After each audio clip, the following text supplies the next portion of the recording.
हाँ students, class 10th के chapter 5 exercise 5.1 समांतर श्रेणियों का यह क्वेश्चन नंबर 3 है।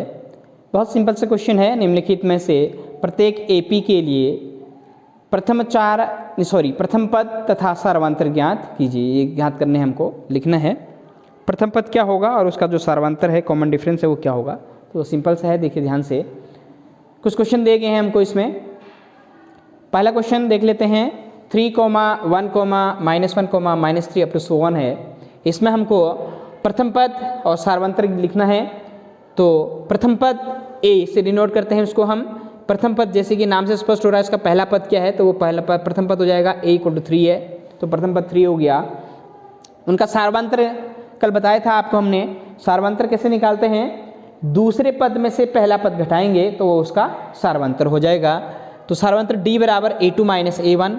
अब ध्यान से देखिए, सीरीज में a2 दूसरा पद 1 है और पहला पद आपका 3 है, तो 1 ऋण 3 हो जाएगा, 1 - 3 हो जाएगा। 1 में से 3 माइनस करेंगे तो -2 आ जाएगा। बड़ी संख्या का चिन्ह आता है, -3 है तो 3 बड़ी है तो -2 आ जाएगा। क्लियर, बहुत सिंपल सा है, बहुत इंपॉर्टेंट है। 1 मार्क्स का क्वेश्चन पूछा जाता है आपसे। तो इस प्रकार से हम देखेंगे कि हमारे श्रेणी में प्रथम पद a 3 और जो सार्वंतर D वो -2 आ जाता है। इसी प्रकार से दूसरा क्वेश्चन ले लें, जिसमें सीरीज हमको -5, -1, 3, 7 अप टू 7 दिया हुआ है। तो इसमें प्रथम पद जो पहला पद है वो a -5, कॉमन डिफरेंस इनका दूसरा पद ऋण पहला पद a2 - a1 होगा।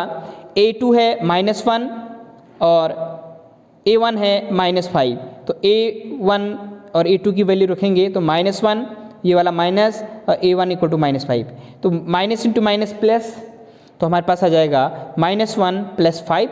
और अगेन डिफरेंट साइन है, अलग अलग चिन्ह है तो माइनस हो जाएंगे। 5 में से 1 घटा के 4, बड़ी संख्या का चिन्ह आएगा प्लस का, तो +4। तो सार्वंतर आ गया हमारे पास 4 और प्रथम पद आ गया इसका -5। बहुत ईजी है, ध्यान से देखिए। अगेन थर्ड क्वेश्चन है। इसमें डिनोमीटर में, सबके डिनोमीटर में 3 है। 1/3, 5/3, 9/3, 15/3। तो फर्स्ट टर्म्स जो होगा उसका वो प्रथम पद हो जाएगा। a = 1/3 है, प्रथम पद a = 1/3। सार्वंतर निकालेंगे अगेन दूसरे पद में से a2 - a1 D = तो 5/3 दूसरा पद है, तो 5/3 ऋण 1/3। क्योंकि दोनों का डिनोमिनेटर सेम है तो हमको करने की जरूरत नहीं है, तो माइनस करेंगे। 5 - 1 4, तो 4/3। तो इसका जो कॉमन डिफरेंस है, सार्वंतर है, वो हमारे पास 4/3 आ गया है। Again next question number 4, 0.6 decimal में दिया है। देखो इसको, तो बहुत सारे एपी होते हैं, हमने आपको बताया था कल भी। डेसिमल में भी हो सकता है, फ्रैक्शन में हो सकता है, नेगेटिव हो सकते हैं, पॉजिटिव नंबर्स हो सकते हैं, नेगेटिव पॉजिटिव दोनों हो सकते हैं, बट उनका जो कॉमन डिफरेंस है वो हमेशा बराबर रहेगा। तो प्रथम पद a 0.6 है, 0.6 लिखेंगे। Again सार्वंतर D = a2 - a1, a2 है 1.7 और a1 है 0.6, तो ये हो जाएगा 1.7 - 0.6। सब्ट्रैक्ट करेंगे तो ये आ जाएगा हमारे पास 7 में से 6 1.1। तो प्रथम पद a 0.6 और जो सार्वंतर D है वो 1.1। तो स्टूडेंट्स ध्यान से देखिए, बहुत सिंपल सा क्वेश्चन है। इसमें a और सार्वंतर निकालना था हमको D, क्योंकि ये ऑलरेडी AP हैं, कहा है इसमें हमको जांच करनी नहीं है, बट AP हैं, तो इसलिए हमने इसमें केवल एक ही कॉमन डिफरेंस निकाला है, जो दूसरे में से पहला घटा के।